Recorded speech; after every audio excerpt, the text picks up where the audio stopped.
রাতের বেলা যখন আমি আপনি একেবারে সব কর্ম থেকে ফারেক হয়ে বিছানায় মাথাটা লাগায় দিব বালিশে, চোখ দুটো বন্ধ করে, আহারে কত বন্ধু কত আত্মীয় স্বজন, এই রাতে আমার বন্ধুরা কত ঘুমিয়েছে আর ঘুম থেকে উঠতে পারে নাই।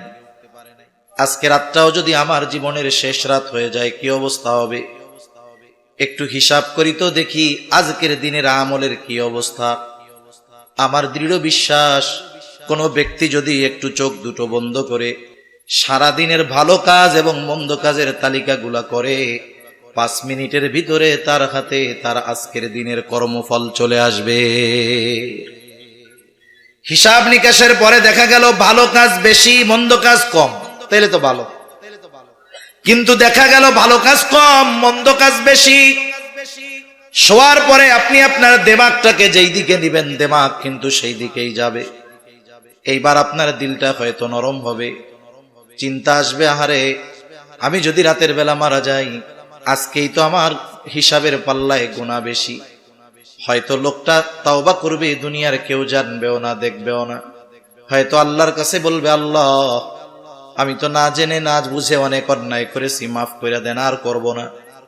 এটা খালেস তাওবা যদি হয়ে যায় আর আল্লাহ তাআলা যদি তাকে মাফ কইরাই দেয়, আর ওই রাতটা যদি তার জীবনের শেষ রাত হয়ে যায়, আশা করা যায় ওই লোকটা জান্নাতের বাসিন্দা হয়ে যাবে।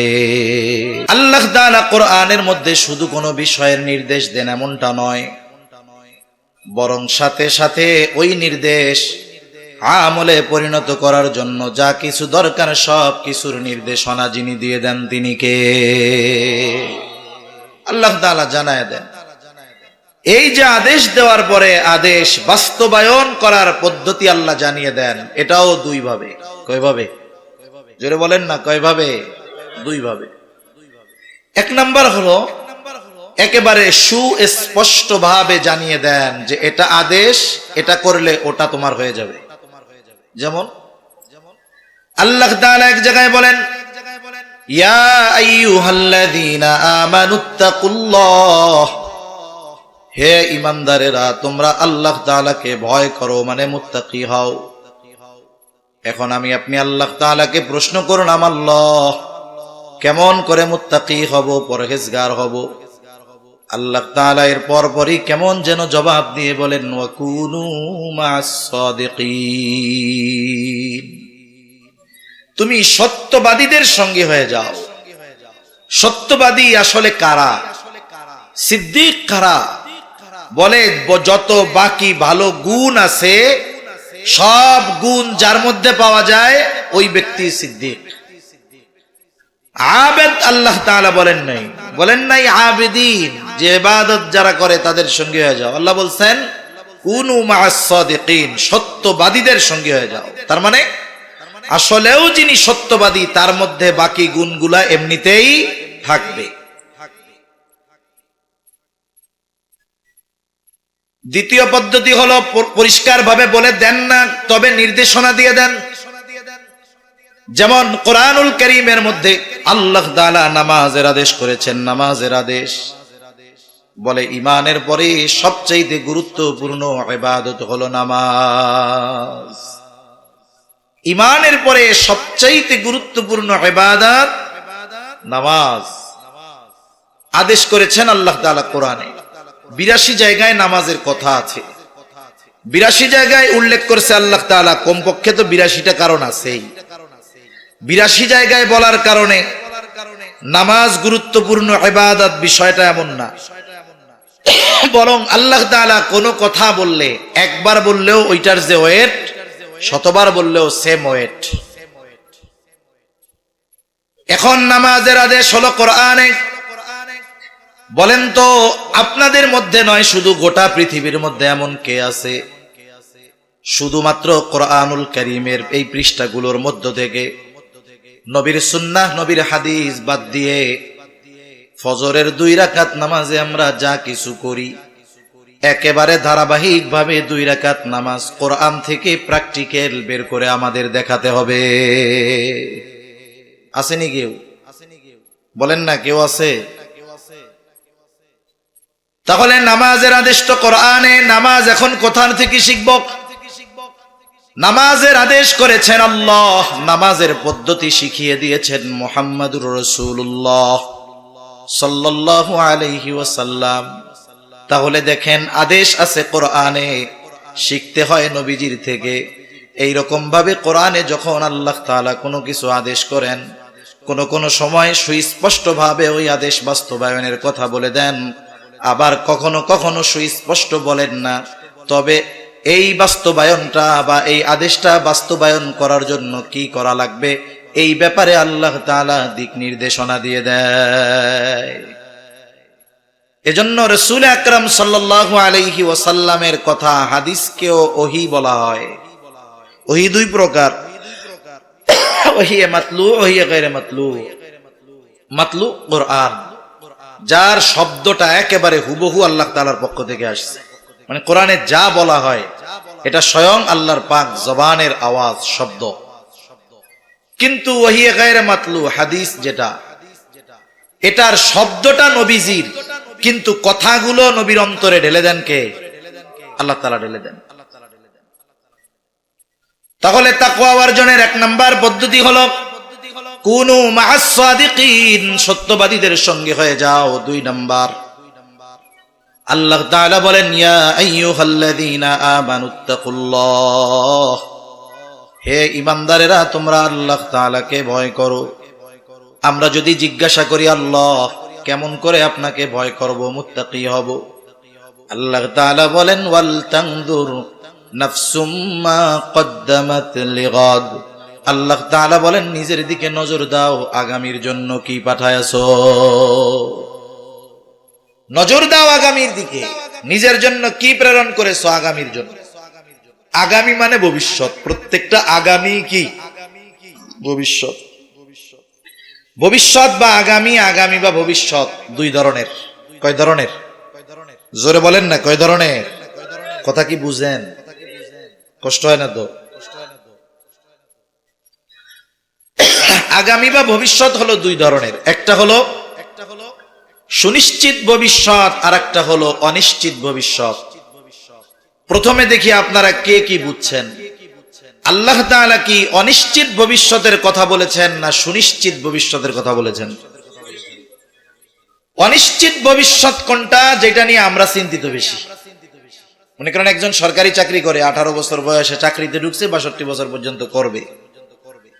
ওর ভবিষ্যৎ নিয়ে, অনিশ্চিত ভবিষ্যৎ নিয়ে ও একা চিন্তিত না, গভর্নমেন্টও চিন্তিত। এজন্য কি করে, বলে তোরে সব টাকা বেতন এক মাসে দিলে তুই তো সব খেয়ে ফেলবি, সব তোরে দিমু না, এগুলো কিছু বেতন আমরা কাইটা রাখবো, চাকরি শেষ হইলে তোরে একসাথে দিমু বুড়া গেলে। এরপরে সেও নিজে নিজে চিন্তা করছে, আমিও প্রতি মাসে 3-4-5 হাজার টাকা করে জমাই। কেন? বলে 62 বছর বয়সে যখন বাড়িতে যাব, এত বছরের পরিশ্রমের পরে তখন আর চাকরি বাকরি কাজ বাজ করতে মনে চাইবে না। সরকার যা দিবে, আমি যা পাবো, বাড়িতে গিয়া বসে বসে খামু। এখন বলেন তো, এই নিয়তে ব্যক্তি নিজে ঠিক মতো না খাইয়া ওই বুড়াকালের জন্য টাকা জমাইতেছে। ও যে 62 বছর পর্যন্ত বাঁচবে, এর কোনো গ্যারান্টি আছে নাকি? তাহলে জমাইতেছে যে টাকা, এটা কি সুনিশ্চিত ভবিষ্যতের জন্য না অনিশ্চিত ভবিষ্যতের জন্য? এখানে আল্লাহ তাআলা ভবিষ্যৎ যেটা সুনিশ্চিত সেটার দিকে নজর দিতে বলছেন। ওইটার জন্য কি পাঠাইতেছো, কি জমাচ্ছ, এটার হিসাব আল্লাহ করতে বলছে, ওইটার দিকে আল্লাহ নজর দিতে বলেছে। এজন্য শুধু অনিশ্চিত ভবিষ্যতের জন্য টাকা জমানো আর হিসাব করলে হবে না, আমাদের সুনিশ্চিত ভবিষ্যৎ নিয়েও হিসাব কিতাব করতে হবে। মনে রাখবেন, বুজুর্গানে দ্বীনের একটা ভাষা আছে, এটাকে বলে মুহাসাবা, হিসাব করা, নিজের সাথে নিজে হিসাব করা। আপনাদের আশেপাশে অনেক বড় বড় বাজার আছে, দোকান আছে, অনেক বড় বড় বাজারে অনেক বড় বড় ব্যবসায়ী আছে। অনেক ব্যবসায়ী আছে হুট করেই প্রসিদ্ধ ব্যবসায়ী হয়ে যায় নাই। সবাই তো আর হাজার হাজার কোটি টাকা লোন নিয়ে বড় ব্যবসায়ী হয় নাই। আশেপাশে খুঁজে দেখবেন অনেক ব্যবসায়ী আছে 2000-5000 টাকা পুঁজি নিয়ে ব্যবসা শুরু করেছে, শুধুমাত্র যথাযথভাবে হিসাব নিকাশ ঠিক রেখে সততার সাথে ব্যবসা করার কারণে আজকে ওই 5000 টাকার সম্পদ 5000 কোটি টাকাতে রূপান্তর হয়ে গেছে। সেজন্য যেই ব্যবসায়ী আদর্শ ব্যবসায়ী তার অন্যতম এক গুণ যে সে রাতের বেলা হিসাব না করে বাড়িতে ফিরে আসে না। দোকান বন্ধ হয়ে যায় বা বাজার বন্ধ হয়ে যায় 10টায়, কিন্তু সে দোকান 9টার সময় শাটার নামায়া দেয়। শাটার নামায়া দিয়া এইবার 1 ঘন্টা সে হিসাব করে। ব্যবসায়ী যারা আছেন এরা ভালো বুঝবেন, দিন শেষে রাতের বেলায় ব্যবসায়ী কয়েকটা বিষয়ের হিসাব করে, সাধারণত 4টা বিষয়। কয়টা বিষয়ের হিসাব করে? জোরে বলেন না, কয়টা? 4টা। 1 নাম্বার, আজকের বেচা কেনা কত। 2 নাম্বার, আজকের মাল জিনিস কত টাকার কেনা হয়েছে। 3 নাম্বার, আজকে বাকি কত গেছে। 4 নাম্বার, আজকের বেচা কেনার যে প্রফিট লাভ, এই লভ্যাংশটা আনুমানিক কত। যে যেই ব্যবসা করে সে সেই ব্যবসার লভ্যাংশের পরিমাণ জানে। মুদি দোকানদারে জিজ্ঞাসা করবেন সেল কত, 40,000, লাভ কত, ও যা বলবে লাভ হয়তো 19-20 হতে পারে। এখন দোকানদার এই 4 হিসাবের পরে যখন হিসাব করে দেখে বেচা কেনা হয়েছে 1 লাখ, তার হিসাব যে তার ব্যবসায় 25% লাভ হবে, কিন্তু বাকি খাতার দিকে নজর দিয়া দেখে যে বাকি গেছে 30,000। বলেন তো আজকের যে প্রফিট লাভ তার পকেটে আছে না গেছে? জোরে বলেন, আছে না গেছে? গেছে। আর বাংলাদেশের মানুষ এত বুজুর্গ না যে টাইম মতো বাকির টাকা ফেরত দিব, এত ফিরিস্তা দেশের মানুষ হয় নাই। এখন এই ব্যক্তি চিন্তা করতেছে এভাবে সেল বাড়লো, কিন্তু এভাবে যদি প্রতিনিয়ত বাকি যায় তাইলে তো ব্যবসার অবস্থা খারাপ। কি করা যায়? কর্মচারী যারা দোকান বন্ধ করার সময় বলছে, শোনো কালকের থেকে এই 30,000 সেল আমার কম হোক, 30,000 বিক্রয় আমার কম হোক, কোনো অসুবিধা নাই, আমার লাভ কম হবে, বরং সেল হওয়ার পরে আমার লাভ যদি কম হয় কম হোক, কোনো অসুবিধা নাই, আমার বাপ যদি বাকি চায় তাও তোমরা তারে বাকি দিবা না। এর দ্বারা কি হইল? এর দ্বারা মূলত রাতে হিসাব নিকাশের পরে সে সিদ্ধান্তে উপনীত হলো যে আগামী দিন থেকে তার বিজনেস পলিসি, ব্যবসার পলিসি কি হবে। ঠিক কিনা বলেন? কথা বুঝতে পারছেন? হুজুর চলে আসছে, কথা বলবো হুজুর।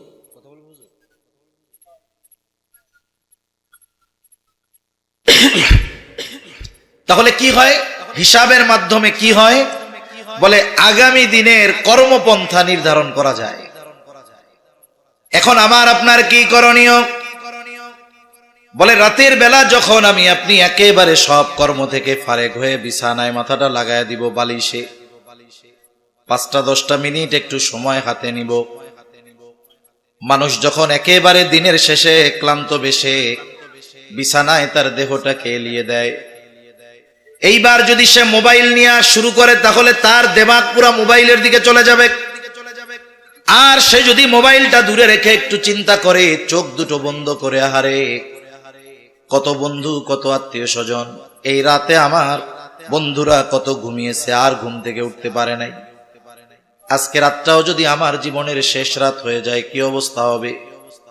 একটু হিসাব করি তো দেখি আজকের দিনের আমলের কি অবস্থা। আমার দৃঢ় বিশ্বাস কোন ব্যক্তি যদি একটু চোখ দুটো বন্ধ করে সারা দিনের ভালো কাজ এবং মন্দ কাজের তালিকাগুলা করে, 5 মিনিটের ভিতরে তার হাতে তার আজকের দিনের কর্মফল চলে আসবে। হিসাব নিকাশের পরে দেখা গেল ভালো কাজ বেশি, মন্দ কাজ কম, তাইলে তো ভালো। কিন্তু দেখা গেল ভালো কাজ কম, মন্দ কাজ বেশি। শোয়ার পরে আপনি আপনার দিমাগটাকে যেই দিকে নিবেন, দিমাগ কিন্তু সেই দিকেই যাবে। এইবার আপনার দিলটা হয়তো নরম হবে, চিন্তা আসবে, আহারে আমি যদি রাতের বেলা মারা যাই, আজকেই তো আমার হিসাবের পাল্লায় গুনাহ বেশি, হয়তো লোকটা তাওবা করবে, দুনিয়ার কেউ জানবেও না, দেখবেও না, হয়তো আল্লাহর কাছে বলবে, আল্লাহ আমি তো না জেনে না বুঝে অনেক অন্যায় করেছি, মাফ করে দেন, আর করব না। এটা খালেস তাওবা যদি হয়ে যায় আর আল্লাহ তাআলা যদি তাকে মাফ কইরাই দেয়, আর ওই রাতটা যদি তার জীবনের শেষ রাত হয়ে যায়, আশা করা যায় ওই লোকটা জান্নাতের বাসিন্দা হয়ে যাবে। এজন্য আমাদের জীবনের মুহাসাবা দরকার। রাতের বেলা যখন শুভ হিসাব করব, ওই সুনিশ্চিত ভবিষ্যৎ 62 বছর পরে চাকরি থেকে অবসর নেওয়ার পরে ভালো থাকার জন্য তো জমাচ্ছি, এটার তো নিশ্চয়তা নাই। কিন্তু যেখানে গিয়ে অনন্তকাল থাকতে হবে, ওইখানে গিয়ে যেন ভালো থাকা যায়, এই জন্য কি করতেছি, এই জন্য একটু হিসাব নিকাশ করা দরকার আছে না?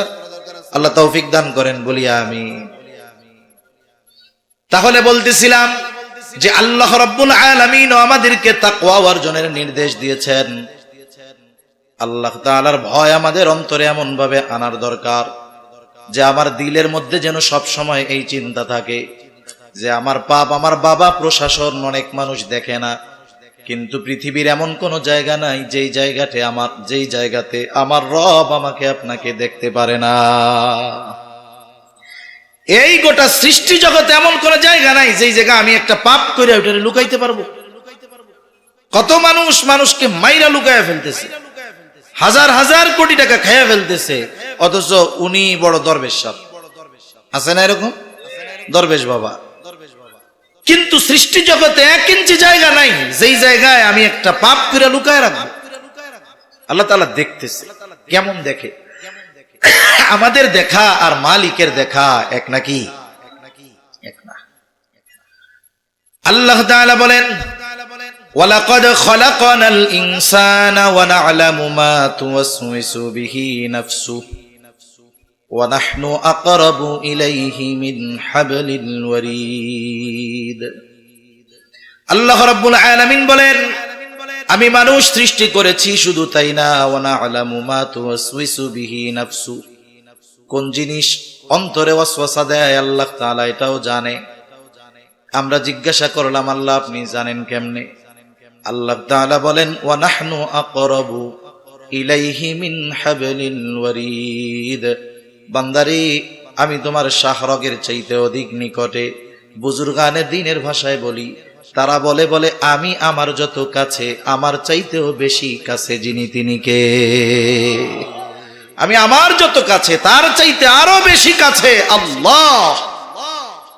এই পৃথিবীর চিকিৎসা বিজ্ঞান এখন অনেক উন্নত।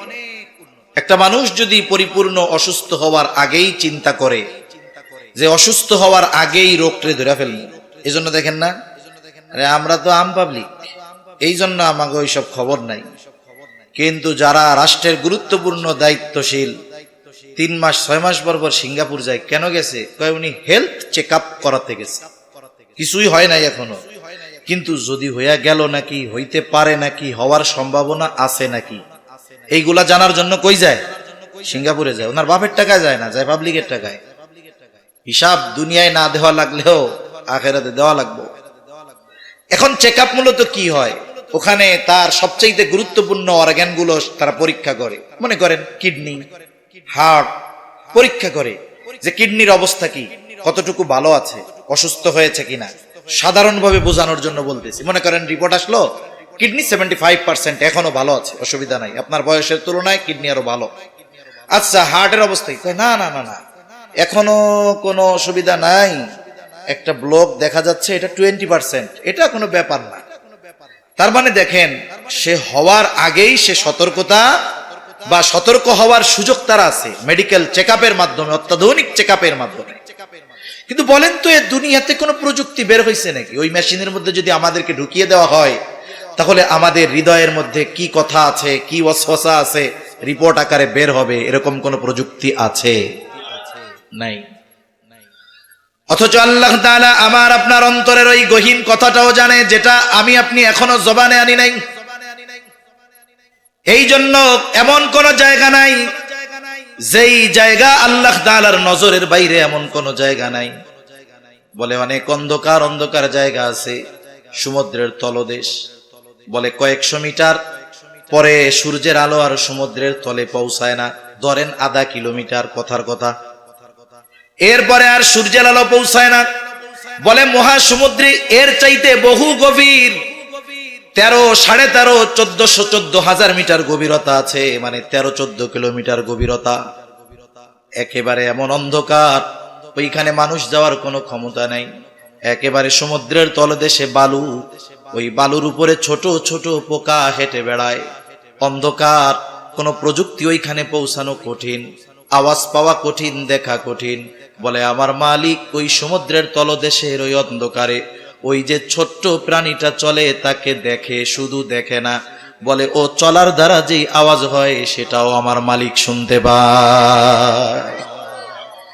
আরে এই অনুভূতি, এই চিন্তা যদি কোনো যুবক, বুড়া, মুরব্বী, রাজনৈতিক নেতা, ব্যবসায়ী ওর অন্তরে থাকে, ও কি গুনাহ করতে পারে? কোন পাপ করতে পারে? আবার সাথে সাথে দুইজন ফেরেশতা আল্লাহ নিযুক্ত করে রাখছে, কিরামান কাতিবিনা ইয়ালামুনা মা তাফআলুন। আল্লাহ তাআলা বলেন সম্মানিত লেখকদ্বয় জানে তোমরা কি আমল করো। এই দুইজন শুধু জানে তা না, এই দুইজন আমাদের কর্মগুলোকে সংরক্ষণ করে রাখে, লেখা রাখে, দেখা যায় না। আধুনিক প্রযুক্তির কল্যাণে তো অনেক কিছু সহজ, কত লেখা মেমোরির মধ্যে রেখা দেন, দেখা যায় না।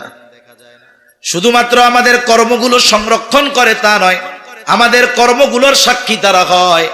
এমনকি এই ফেরেশতাগুলো বান্দার থেকে একটা মুহূর্তের জন্য আলাদা হয় না।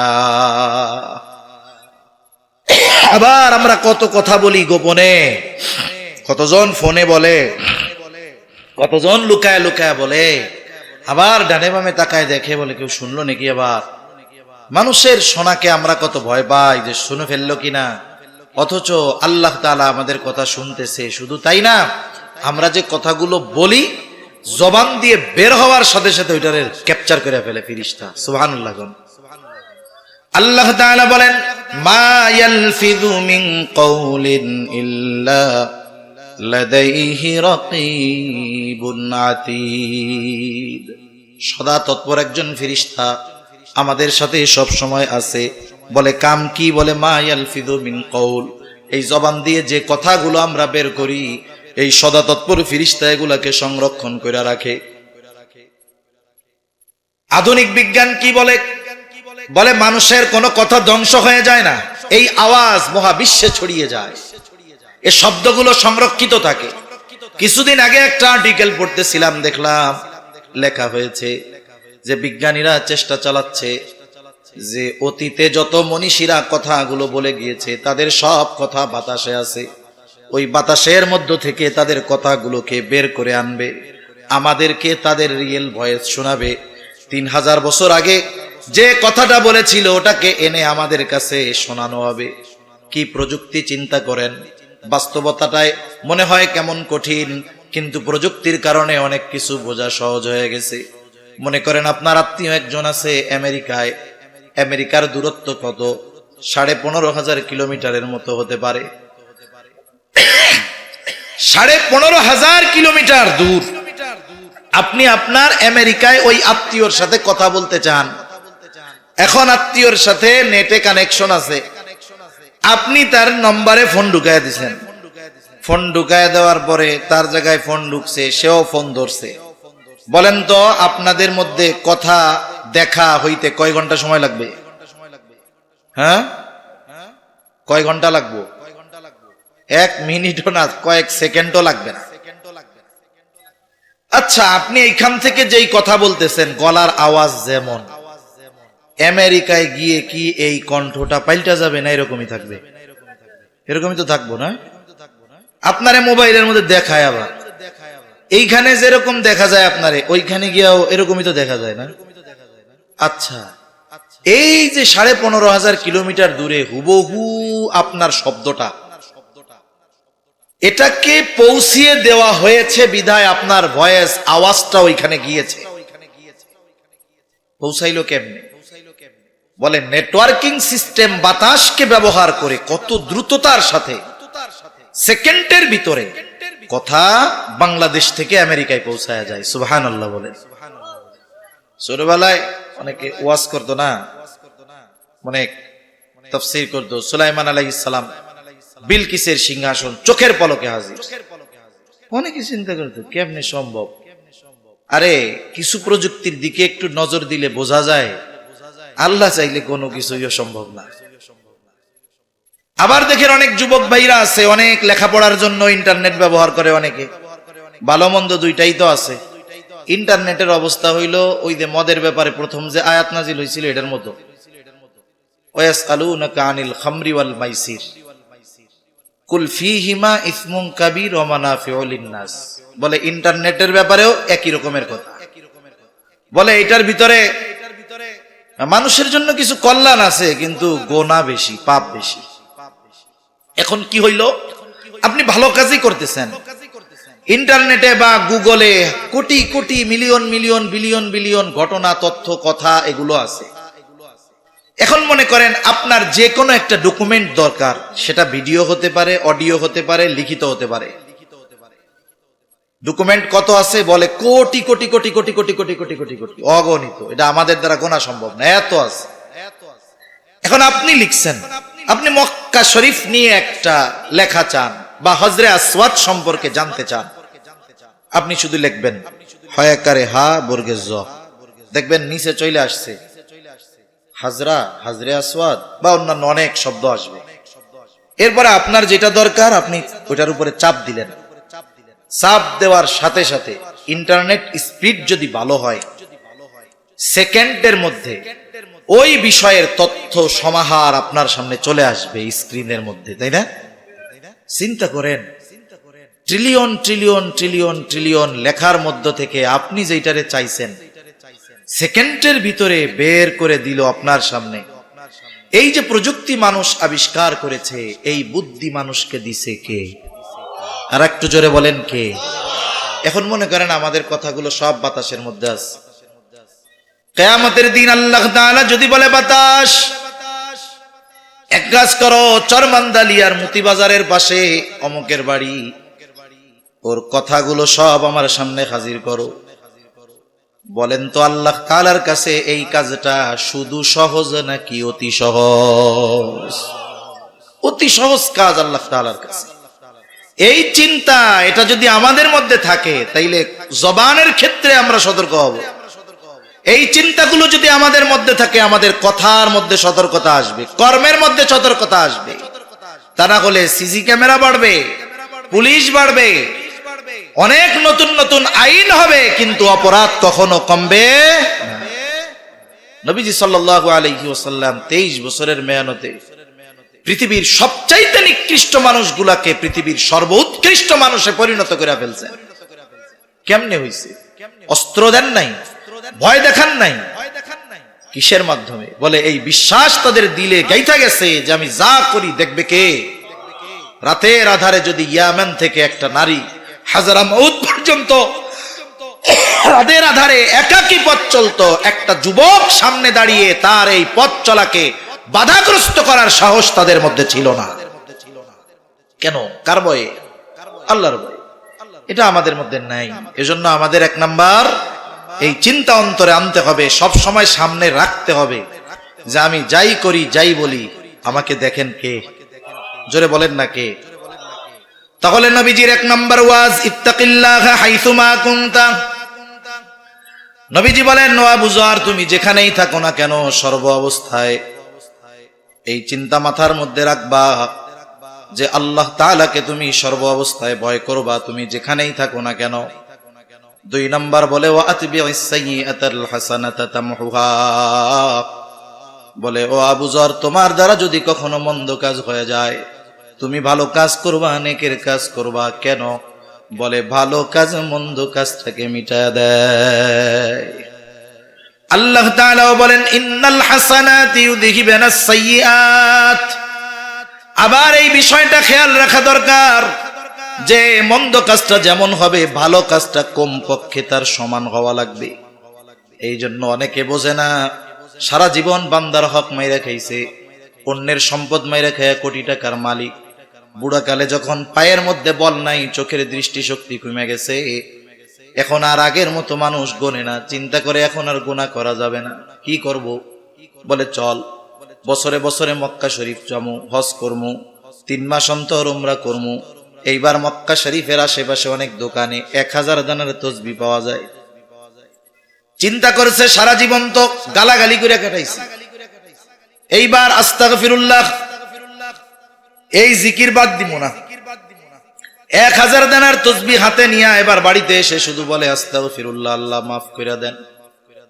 বলেন তো এই লোক যদি 1000 বছর হায়াত পায়, স্বাভাবিক দৃষ্টিকোণ থেকে যেটা আল্লাহর দ্বারা সব সম্ভব সেটা তো এক পাশে আছেই, কিন্তু স্বাভাবিকভাবে বলেন তো, এই লোকটা সারা জীবন বান্দার হক নষ্ট করেছে, কিন্তু বান্দার হক ফিরায় না দিয়া 100 বছরও যদি হায়াত পায় আর আস্তাগফিরুল্লাহ বলে কাটায়, যেই মন্দ কাজগুলো অতীতে করে এসেছে সেই মন্দ কাজের তাওবা এর দ্বারা তার জন্য হবে নাকি?